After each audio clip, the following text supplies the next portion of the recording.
Ассаляту вассаляму аля расулиллах. Сегодня очень остро стоит вопрос семьи, вопрос разводов. И насколько на Кавказе это все было традиционно, были крепкие семьи, но сегодня даже у нас на Кавказе, в частности у нас в республике, огромное количество разводов. И мы бы хотели сделать, я в том числе хотел бы сделать небольшое наставление нашей молодежи, да и тем, которые уже прожили какую-то семейную жизнь. Первое, Аллах Субхану в Коране говорит: وَمِنْ آيَاتِكَ أَنْ خَلَقَ لَكُم مِّنْ أَنفُسِكُمْ أَزْوَاجًا لِتَسْكُنُوا إِلَيْهَا وَجَعَلَ بَيْنَكُم مَّوَدَّةً وَرَحْمَةً إِنَّ فِي ذَلِكَ لَآيَاتٍ لِقَوْمٍ يَتَفَكَّرُونَ. И знамение Аллаха, то, что Он сотворил для вас, из вас самих же жен для вас, и установил между вами любовь и милосердие. «Инна фи залика лааяти ликауми ятафаккарун». Поистине в этом знамение для людей размышляющих. То есть Аллах Субхану ва Тааля изначально установил между мужем и женой в семье любовь и милосердие. Это основа семьи. И на этом должна жизниться все отношения между мужем и женой.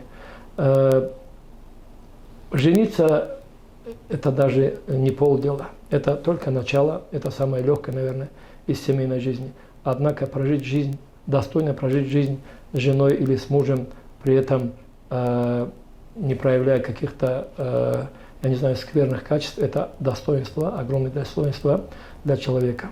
И мы немного, даже не немного, мы растратили тот огромный опыт наших предков, когда началась перестройка, и люди бросились во все другие понятия, во все другие там законы, во все другие там опыты других там чуждых нам государств и народов. Однако то, чем мы пренебрегали, сегодня стало для нас таким необходимым, потому что оказывается, что то, что было у нас в народе, те отношения, те семьи, которые были у нас в народе, это были крепкие семьи, это были лучшие семьи, воспитали достойных сыновей, достойных дочерей, альхамдулилля.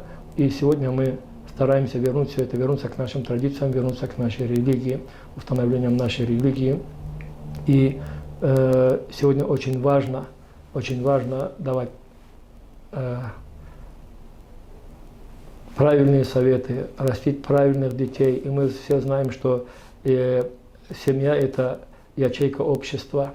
И от нас сегодня зависит, как будет наше будущее, каким будет наше будущее, каких детей мы воспитаем, какие крепкие семьи будут, такими будет общество в дальнейшем. Поэтому на нас большая ответственность. И,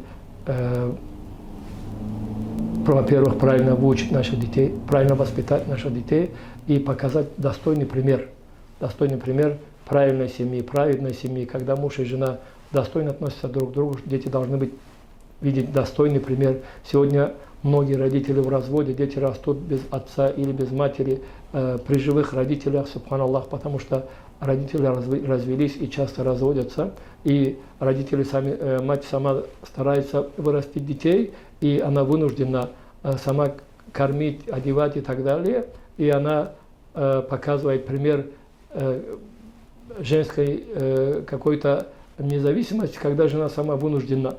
Или же мужчина то же самое. И когда дети видят такое, они думают, что женщина должна быть самостоятельной, независимой ни от кого и так далее, без мужа и так далее. Это все неправильно. Мы должны показывать правильные примеры и растить достойных детей. Поможет нам всем Всевышний.